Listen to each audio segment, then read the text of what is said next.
Welcome once again to Auto Mondial, the weekly home of all the latest motoring news and reviews. This week, the Ferrari 296 GTB returns from the gym with flexed muscles and a fancy new name.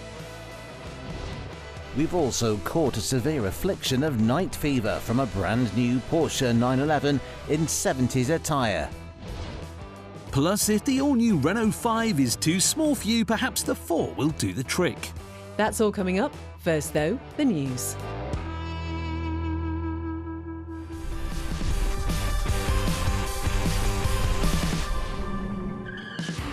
A brutal, boisterous American muscle car gone all electric. It was never a surprise to see the new Dodge Charger in EV form develop unpopularity in the public eye. But now it seems even Dodge itself is losing confidence in its new sports saloon. Originally, both the entry-level trim RT and top Scat Pack were to be sold in both electric and twin turbocharged V6 form. But now the American manufacturer has confirmed that only the more expensive Scat Pack trim will be available as an EV. If you were looking to buy the more affordable RT model, you will only have access to the 3-litre V6 producing 420 brake horsepower. In the first 3 months of 2025, data reveals that only 1,947 electric Charger Daytonas were sold in either trim level, representing a drop of over 50% versus last year.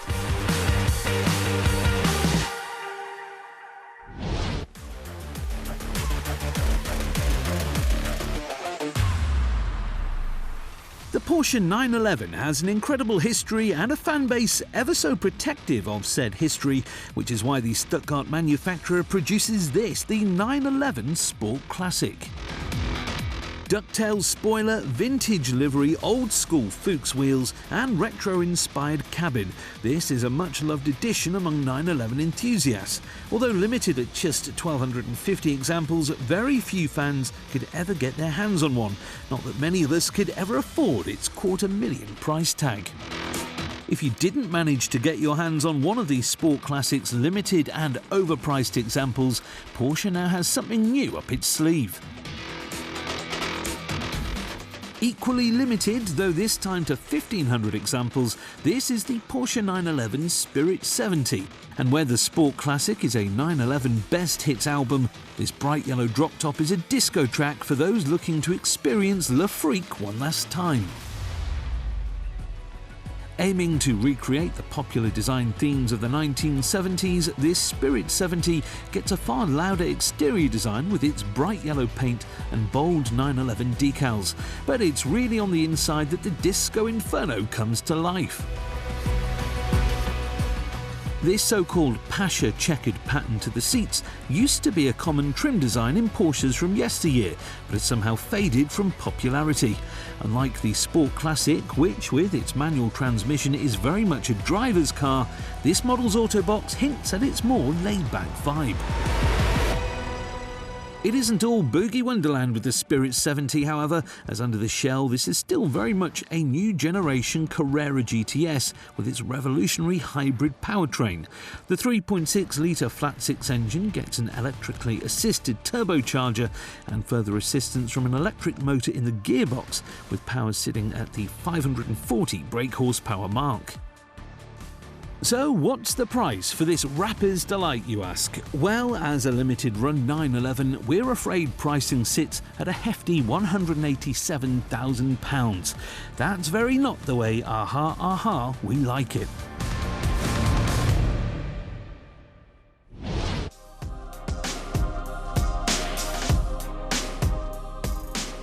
For Renault, 2025 is decorated in the successes of the Renault 5 electric hatchback's arrival onto the market, already celebrated as a popular motor bringing fancy looks and electric range to those of us looking below the £25,000 threshold. But that isn't the only neo-retro EV sporting the diamond this year, as hot on the city car's heels is this, the Renault 4.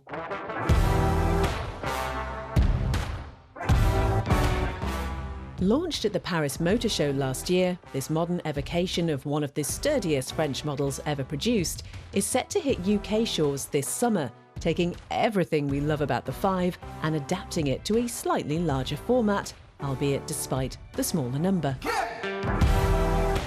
From the outside, you can definitely tell where the Renault 4 got its inspiration. From plasticized bumper cladding to round LED headlights, a tall, rugged stance and a dainty rear end, it all looks like a sympathetic tribute to the first of its name.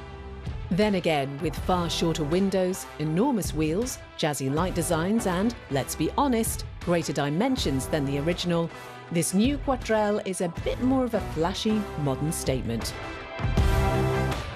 Jump inside and you'll notice a very similar design to the equally fresh Renault 5 with its identical seats, dashboard shape and screen layout. Yes, the same pair of 10-inch displays available in the 5 are also present here, running on the same easy-to-use Google built-in software. In fact, apart from a slight increase in rear legroom and boot space, both the 4 and 5 are indistinguishable on the inside. So what is the catch to this additional space and arguably, in our opinions, better exterior looks? Well, other than an expected £4,000 price increase from the £23,000 Renault 5, the extra bulk does have a negative impact on range. The same 52 and 40 kilowatt-hour batteries are available for the 4, providing 254 and 191 miles on a charge respectively, a mile or two down on the smaller car. Power is identical across the board, with 150 or 120 brake horsepower going to the front wheels depending on your battery choice. So really, between the 4 and the 5, we'd actually suggest waiting a little longer and going for the bigger car. But what are Renault's rivals offering in the here and now? Perhaps a more left-field alternative to the Renault 4 in the electric compact crossover class would be the Vauxhall Mocha in all-electric specification. Though with just as sharp looks thanks to the Stellantis manufacturer's pleasant styling of late, the Mocha presents visually at least a strong contender to what should be Renault 4's success. Under the surface, the newly overhauled Mocha for this year gets a single powertrain offering in its electric form, a 54 kilowatt-hour battery turning the front wheels to the tune of 155 brake horsepower for up to 250 miles on a charge, making it a formidable rival to the higher specification Renault. But costing £33,000, similar to the comparable Quattro, the Mocha will struggle to please the more budget-conscious of us with smaller range requirements. Inside, the electric Vauxhall crossover may not get the jazzy setup of its French rival, but it does get a very usable, practical and well thought out cabin. Physical buttons cover the more frequently used features, whilst a pair of 10-inch screens sit nicely within the dashboard, running on a notoriously troublesome system. It isn't just the touchscreens that worry us about the Vauxhall's challenge to France's incoming product, as space is also a premium it seems. Legroom is far from plentiful aboard the Mocha, and whilst the Renault is only just big enough to fit adults in the back, its boot is far larger, to the tune of over 100 litres, the equivalent of 3 carry-ons.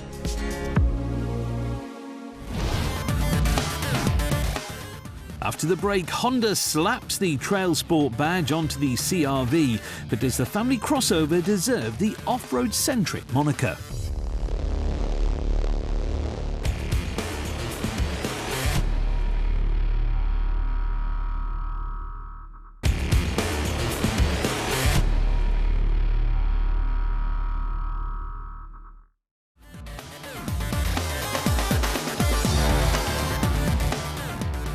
Welcome back. Coming up, if you thought the 820 brake horsepower Ferrari 296 GTB was tame, the prancing horse has something up its sleeve.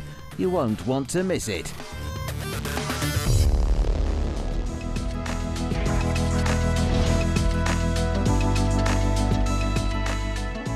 As of this year, the Honda CR-V has been on sale around the world for 30 years following its launch all the way back in 1995. But its most recent generation, sporting sharper styling and larger dimensions, has only been around for a year or two. Last year we tested the Japanese SUV out and liked it for the most part, but weren't sure we could explain its near £50,000 starting price. Well, perhaps the model's all-new American range topper will have a little meat to its bones. This is the Honda CR-V TRAILSPORT, and much like other rugged America-only models, it takes the base car and sends it on a training course preparing it for the great outdoors. Though unlike similar models like the Hyundai Ioniq 5 XRT, the exterior visuals aren't quite as pronounced on this latest beefed-up wagon. You don't get plastic bolstering, nor do you get raised suspension or even wider bumpers. What you do get is a set of all-terrain tyres connected to a hybridised all-wheel drive powertrain. In total, 204 brake horsepower comes from a 2-litre straight-4 engine coupled to a pair of electric motors. Inside the TRAILSPORT, trim level gets all the creature comforts of a range topper, like wireless phone connectivity, a pair of large displays, a sunroof and heated front seats and steering wheel. But at the same time you lose nice soft carpets in favour of rubber floor mats and a collection of embroidered TRAILSPORT logos. Overall, with a little more traction than softer additions, the TRAILSPORT may well be suited to the odd, rocky car park or slightly muddy track, but we certainly wouldn't trust its capabilities on anything too rugged. For the 2026 model year, the Honda CR-V TRAILSPORT is available from $42,000, with the standard model kicking off in America from $32,000, far less than its price here in the UK.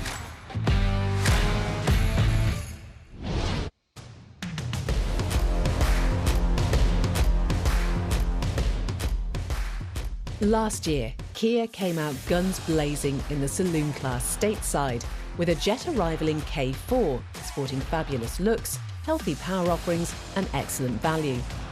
But as we all know, the saloon, or sedan as they call it in the new world, is the least practical body style in the car world, despite its fantastic looks.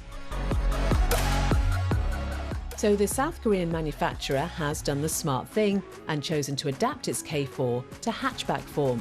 And it's no surprise that visually at least, we quite like it. Taking the same sharp front end that makes the regular car so attractive and tailing it off into a more squared off and practical roofline doesn't just make the K4 hatch a more practical car, it also gives the rear end an extra touch of spice. The long rear light bar accentuates the model's haunches far more, and the roof tapers into a sporty spoiler. Well, back to the model's usability, and rear folding seats expand the 630-litre boot to well over 1,600. That means there's plenty of space for luggage on airport trips, or, if you live on the coast, everything you need for a beach picnic apparently. Space inside isn't exclusive to the boot, however, as Kia boasts class-leading leg and headroom for rear passengers, while the front row is also nice and spacious. Where the exterior is an avant-garde race car in the making, the cabin isn't quite as revolutionary visually as, should you compare the K4's interior design to any other Kia, you would struggle to tell it apart, with its simplistic dash and console combining the odd button and a large dual display. Though, as a known quantity, we can say with confidence that the K4 will be a perfectly pleasant space in which to enjoy commutes. When the K4 hatchback goes on sale in America from the end of this year, it'll be available with a choice of two engines. Either the same 147 brake horsepower 2-litre that's available in the sedan, or a sportified 1.6-litre turbo pumping output to 190 bhp, a variant that also gets stiffer suspension for a racy ride. So what will the Kia K4 hatch have to compete with once it does hit shelves towards the end of the year? Well, the hatchback isn't as popular stateside as it is here, but among the best sellers is this, the Toyota Corolla. A popular family runabout for its renowned reliability, in the first quarter of this year alone, the long-standing name shipped a whopping 55,000 models across the United States of America. Powering the Japanese hatch in all of its variants is a seemingly bomb-proof 2-litre 4-pot, developing around 170 brake horsepower and matching the South Korean Challenger's 34 mpg. Other than the $40,000 GR Corolla, there's no peppy power unit in the range, unlike the Kia. Kia does mention that its K4 hatch retains the sedan's claim to class-leading interior space, but less than an inch less headroom and legroom in the Toyota Corolla should make next to no difference for most. Though it's actually up front that shoulder room is particularly smaller in the Toyota. If the Kia's cabin was a bit bland with its almost clinical design and lack of identity, we would suggest that the Toyota gets a little more to look at inside. Even entry trim levels like this SE model get nice soft furnishings on the dash, though we would like something a little less scratchy for the steering wheel. Currently on sale and available from a little under $24,000 in the US, the Toyota Corolla not only gets a head start versus its incoming rival, but is already a popular car. Pricing is as yet unknown for the K4, but when it does hit the US market, we do expect it to cause a bit of a splash.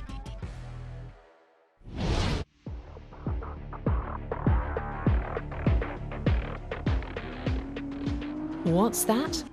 You say you have a Ferrari 296 GTB? Pfft, child's play. There's a new top dog in town.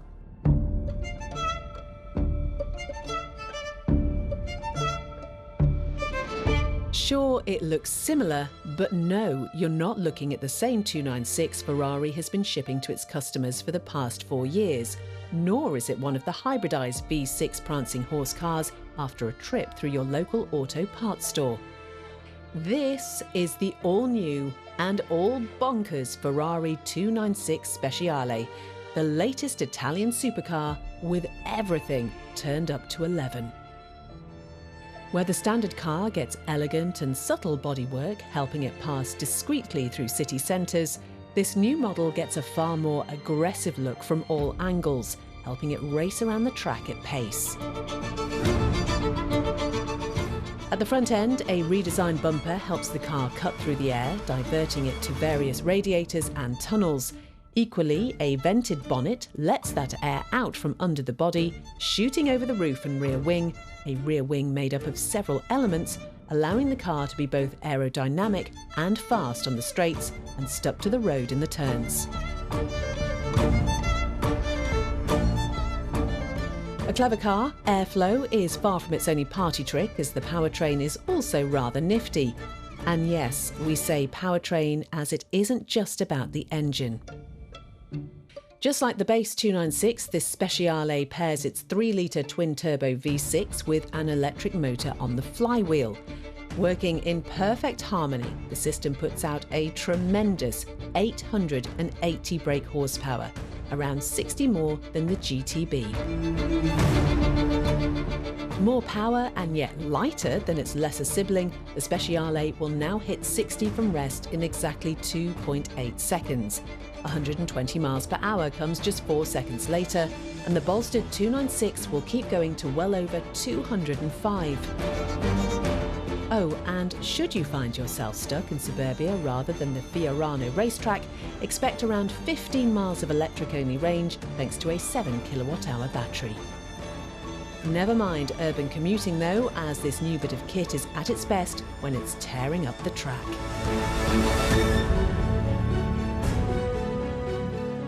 This isn't the first time Ferrari has sent its mid-engine supercar to training camp. Over the last 20 years, the prancing horse has bolstered the likes of the 488, 430 and 360 with a more raw, more powerful and more athletic variant, typically with motorsport underpinnings. Be it in the form of the 360 Challenge Stradale, the 430 Scuderia or the 488 Pista, these are racing thoroughbreds from the manufacturer's single-make championship with indicators and a number plate, the minimum requirement for an MOT. And it isn't even the first time that the Speciale name has been used, as perhaps the most beloved beautified brute to have ever rolled off the Maranello production line is this, the Ferrari 458 Speciale.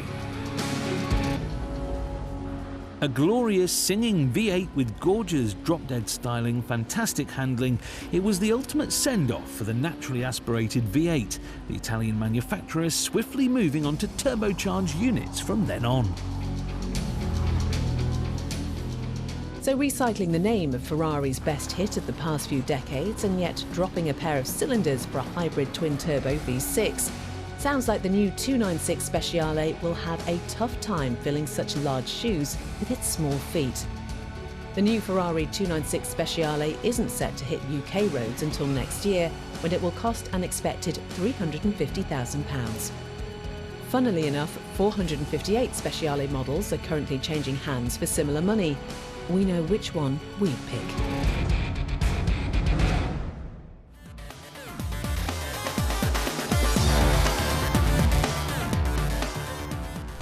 That's all the excitement we have time for today, but do join us next week for something a little bigger, a little quieter and a little more sophisticated.